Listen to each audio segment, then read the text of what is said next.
यह डिक्टेशन 65 शब्द प्रति मिनट है। 3, 2, 1 स्टार्ट। राज्यसभा में बजट पर 4 दिन की बहस का उत्तर देते हुए वित्त मंत्री श्री मोरारजी देसाई ने आज इस बात का कोई संकेत नहीं दिया कि आगामी वर्ष के लिए लगाए गए करों में कोई राहत दी जाएगी।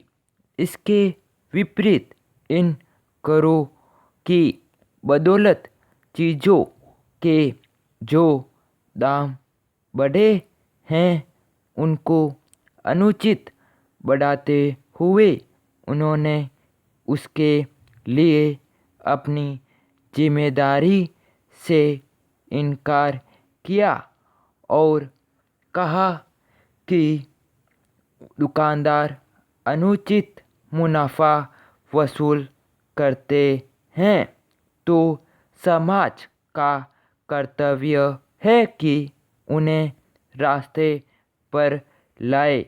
सरकार भी इस स्थिति को ठीक करने के लिए भरसक प्रयत्न करेगी।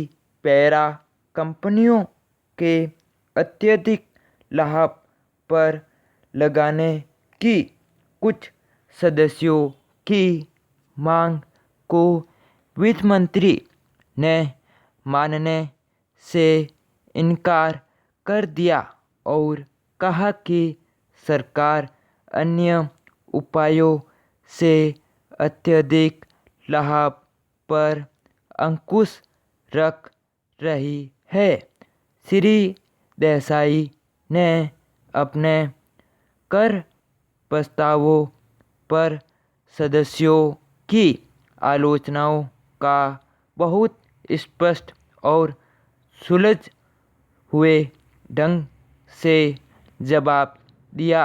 अपने विश्लेषण में उन्होंने यह सिद्ध किया कि सदस्यों ने काल्पनिक चीज़ों को ही अपना लक्ष्य बना रखा था। यही नहीं, साम्यवादी दल की आलोचनाओं को करारा जवाब देकर उन्होंने उनका उत्साह ठंडा कर दिया। पैरा उन्होंने कहा कि अगर 1100 करोड़ रुपए की तीसरी योजना पूरी करनी है तो उसके लिए साधन जुटाने ही होंगे, परंतु यह कहना गलत है कि गरीब वर्ग पर कर का बोझ ज़्यादा डाला गया है।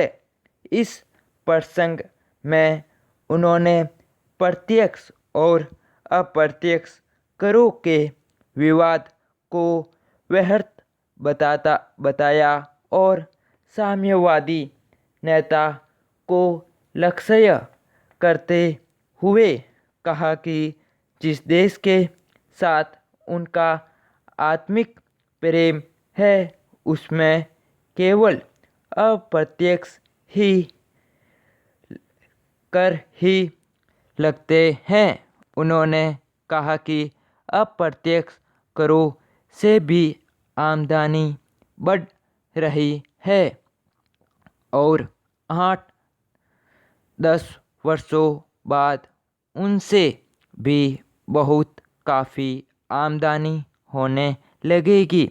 महत्व प्रत्यक्ष करों की मात्रा का ही नहीं बल्कि प्रत्यक्ष कर देने वालों की संख्या बढ़ाने का है।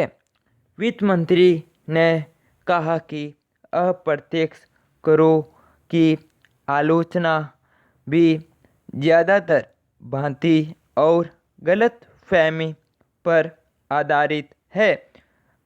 गरीबों पर वह उतना प्रभाव नहीं डालते जितना समझा जाता है। पूर्ण विराम।